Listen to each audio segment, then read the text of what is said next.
welcome to Superb Woman Sundays at 7. I'm your host, Janet Neal. I am the founder and queen bee at the Superb Woman Incorporated. I'm so happy to have you join us this evening. We, of course, have another amazing superb woman as a guest. But before we get to Veronica, let me tell you a little bit about the Superb Woman. I started it with the belief that women can change this world when we understand that we have the power to do so. And I believe that it's not about being a superwoman. It's not about how much you can do, but it's about taking that first step back and understanding who you are. What are your unique gifts and talents? How do your values align with what you are doing with your life?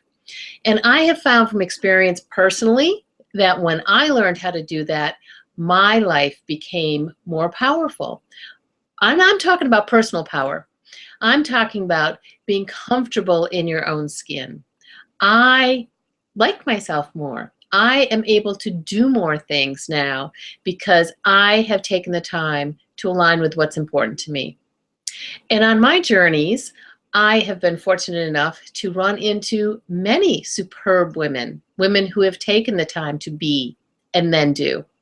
And that's what the show is all about, to highlight those women who are following their bliss, if you will, following their dreams, doing what is right for them, their families, their communities. And as a result, they're putting out positive energy for the betterment of us all. So tonight, we are really excited to have Veronica James with us. Now, Veronica's one half of the GypsyNesters, a couple who Veronica went from being a helicopter mom with 3 children living in the Virgin Islands, she and her husband, David. And then when the children left, they decided to go on the road. And let's listen to Veronica's story in just one second. But first of all, Veronica, thanks so much for joining me tonight. It's great to be here, Janet. So Veronica and I met last summer at Women at Woodstock. And for those of you who have watched the show before, you've heard me talk about Women at Woodstock. It's a wonderful retreat for women over 50. Well, I'll say I'm over 50. Veronica, you're probably a special guest. No, I'm over 50. So we met there, and I want to say that when we first chatted, and she has this wonderful story, but Veronica, when I first met you, you were not as confident in your own skin as you are now. So it's been just a joy for me to see you step into your own power. Well, thanks. I appreciate that. So tell us your story. Well, I started out, I guess, this part of my journey as, like you said, a helicopter mom. I have 3 kids, and I hovered over every single thing that they did. And I even worked at the school that they went to. I was that bad. So when it came time for them to leave the nest, I wasn't sure what to do. I mean, it's really kind of a scary time. You know, you lose a community of people that you're volunteering with at the school and doing things for the kids. And, you know, it's as hard as it is to say, your marriage is really a different animal at that point. Sure. And so I had to do something drastic. I couldn't go back to working at the school without my kids there, and I really wanted to reconnect with my husband. And so we ended up selling everything and hitting the road. So selling everything and hitting the road is one thing if you're living in the United States, in the mainland, but you weren't there, were you? No, and that was a really big challenge. I mean, we had to really whittle down. I whittled down to 16 boxes, and we mailed them up to the States. And then we bought a used motorhome, but, you know, pretty beat up on eBay for $3,000. And we really thought we were just going to take a victory lap. You know, we raised the kids, woohoo, let's go do something for ourselves kind of thing. But it turned out that we loved the lifestyle. That's amazing. That's amazing. I first of all, to whittle down to 16 boxes is pretty incredible. But what was it that made you think to do that? I understand you didn't know what else was next, but there are different options. What was your thought process when you came up with that? Well, we made the mistake originally of Googling empty nest just to see what would happen. We want to know if other people out there were thinking like we were, you know, that we needed to take some time for ourselves. And the first thing that popped up was an ad for an Alzheimer's patch. And we were like, well, I don't think we're ready for that, you know. And you know, so we dug a little deeper, and you know, but that really put a scare into us. And we dug a little bit deeper, and we found a lot of great places for, you know, self-help and ways to cope with the empty nest. But you know, we don't really respond to self-help that well as a team, and so we ended up deciding to kind of just take a plunge and kind of be our own kick in the butt. Wow. So you get this used RV and you start traveling around the country. So tell us what happened then.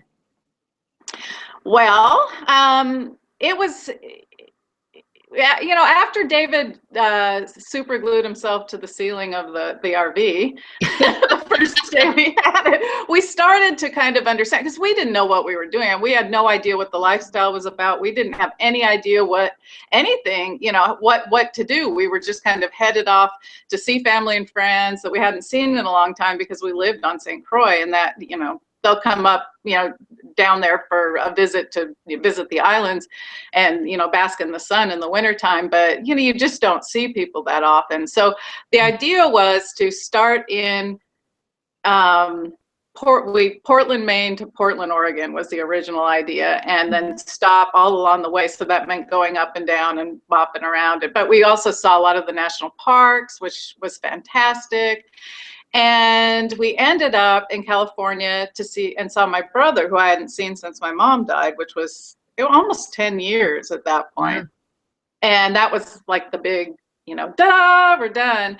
But that, you know, the motorhome kept running, and we just kept going. And, you know, 7 years later, here we are. Wow. Well, 7 years later, and you're not just in a mobile home going across the country any longer, are you?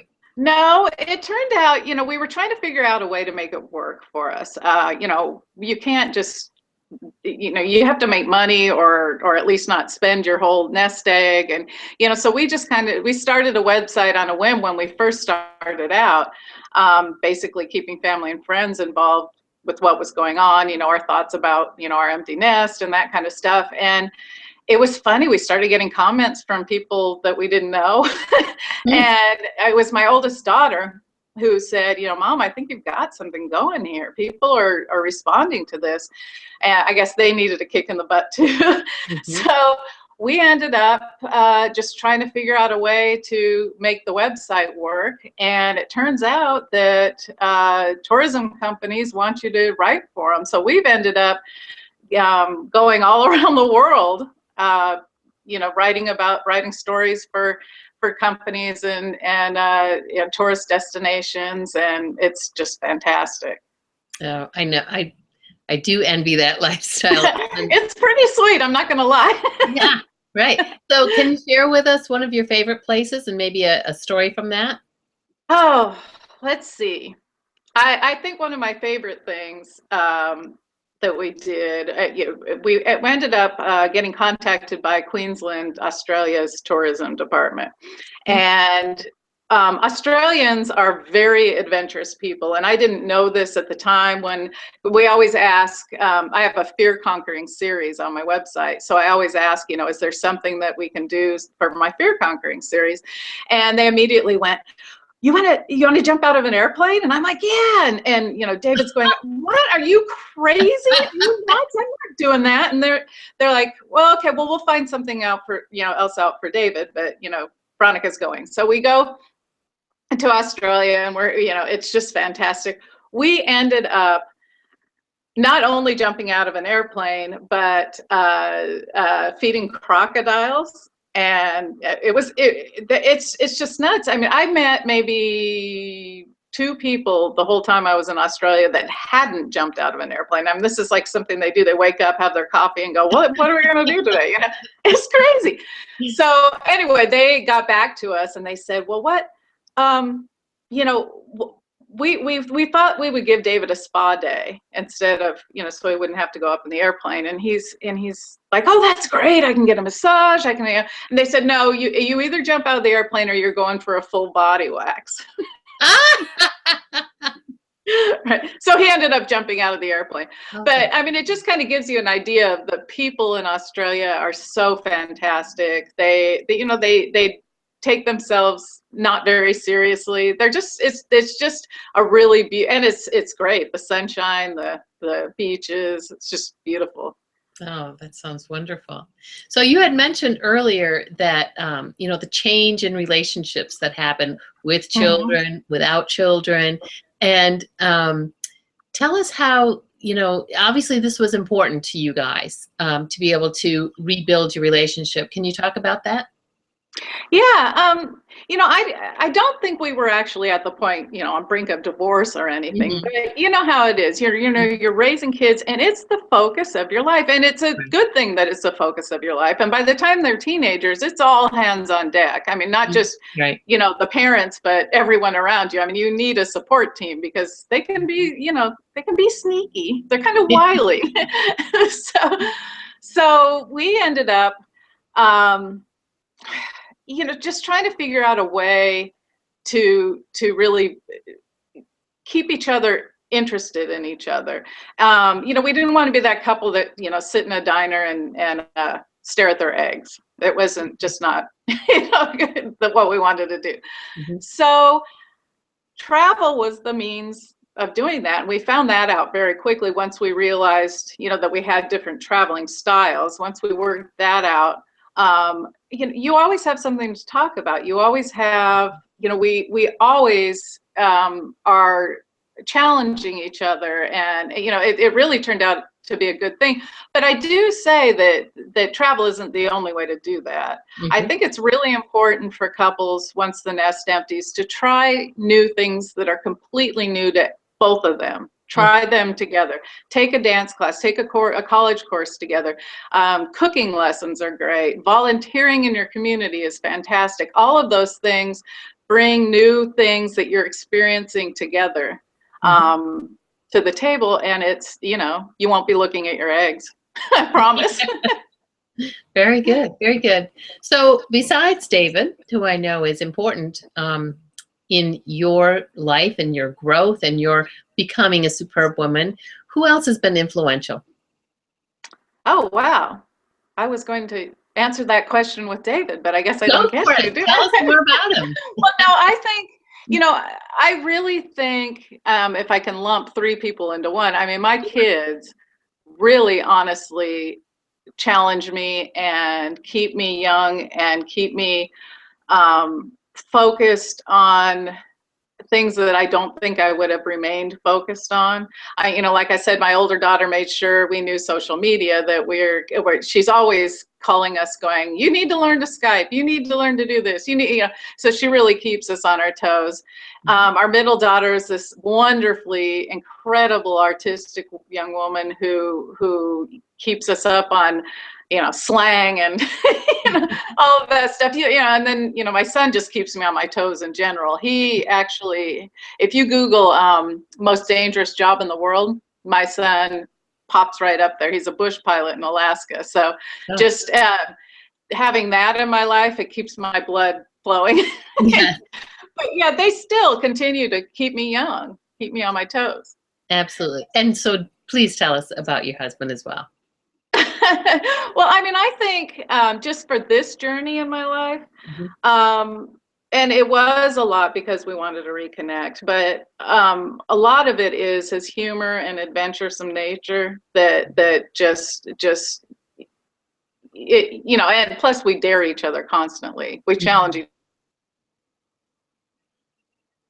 other constantly. We're really dynamic to have to keep you going. But because he worked on the road in the music business, for years. I knew that leaving my home and my little comfort zone and, you know, my homebody self, you know, just kind of put her aside. I knew that I wasn't actually going to die, you know, out there in the great big world. So that was really good too.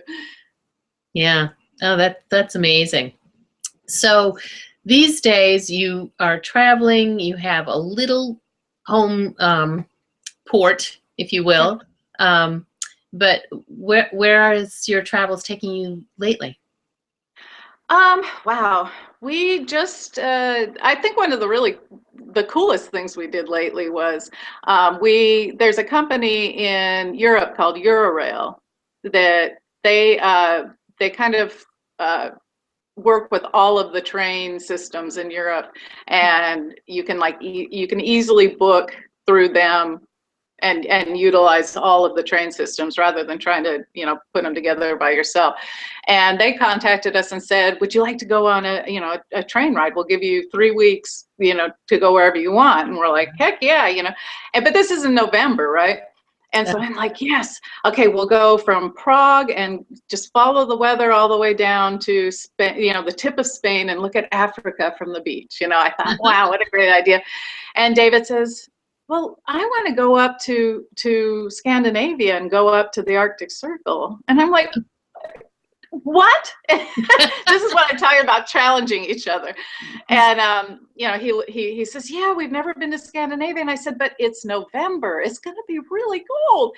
And he says, I have 2 words for you. And I said, okay. He goes, reindeer and Northern Lights. And I went, oh, yeah, okay. So I did give in on that one, and it was fun. And I did see my reindeer. I got to actually hang out with one for a while, so that was really cool. It was very close to Christmas, so it was very festive. And then the last night of our journey, we saw the Northern Lights, and boy, did David luck out, because I really would have been mad, because I was really cold at that point. It was really cold. So that was a really great thing. And we just recently went to see windmills and tulips with Viking River cruises, and that's a great journey. Just saw the flower fields in the springtime, just absolutely incredible. That's fabulous.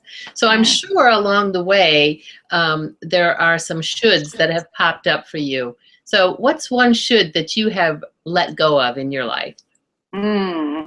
I should have not cared so much what people think about me. I think that's a big one. As a mom, I really got in, you know, just into that, you know, everybody has to see me as a perfect mother. Everybody has to see me as a perfect wife, you know, and I just really got in that mode. And it's a real dangerous thing. I wish I could go back and tell myself, don't do that, because you end up not being yourself. You end up not wanting to be yourself. You end up not comfortable in your own skin. Right. And it really wasn't until the kids grew up that I could kind of let that go and not worry so much what people. And you know, something really funny that helps me, we have a YouTube channel, and we have these outrageously stupid, goofy videos of us doing, you know, I told you I had a fear conquering series. I have myself doing just the goofiest things or the scariest things. And when you're scared, you don't think about what other people are thinking. You just babble on and do whatever you're doing and trying to get through it, or, you know, finding out that you're enjoying something that you didn't expect to enjoy. And you know, I see that video back and think, am I gonna really put this up on YouTube? Am I really gonna put, you know? And I do, and I don't care anymore. I mean, I've had people comment, you know, saying, I've actually had comments going, well, that stupid woman, she's doing this or whatever. And I don't care anymore. And it's very freeing. It's very freeing. Absolutely, absolutely, very liberating. And also, you know, it speaks to, you know, my whole premise here about the superb woman. It's, you just step into who you are really meant to be. Right. And it really, I think, I would guess, I mean, I'm not a shrink or anything, but I would guess that people not being able to be who they are might be one of the great problems of society. Absolutely. Well, on many different levels, and we could have a Yeah. whole show on that one. Right, But I'll come back and tell you all about it. all right. As the scientist in residence. All right, good. You can do a show on that. Yeah. But I don't want to let our time go by without talking about your book, because you've just had your book come out, and I want you to tell us all about it. Well, it's called Going Gypsy, One Couple's Adventure from Empty Nest to No Nest at All. And it's available wherever books are sold. It came out in February, and it's our publisher is Skyhorse Publishing in New York. And it's really, I mean, the title says a lot, but it's really that first year of us being out on the road, figuring out that travel was something that was going to bring us together as that, wacky couple that met. I'm not telling you how many years ago, but it was a lot.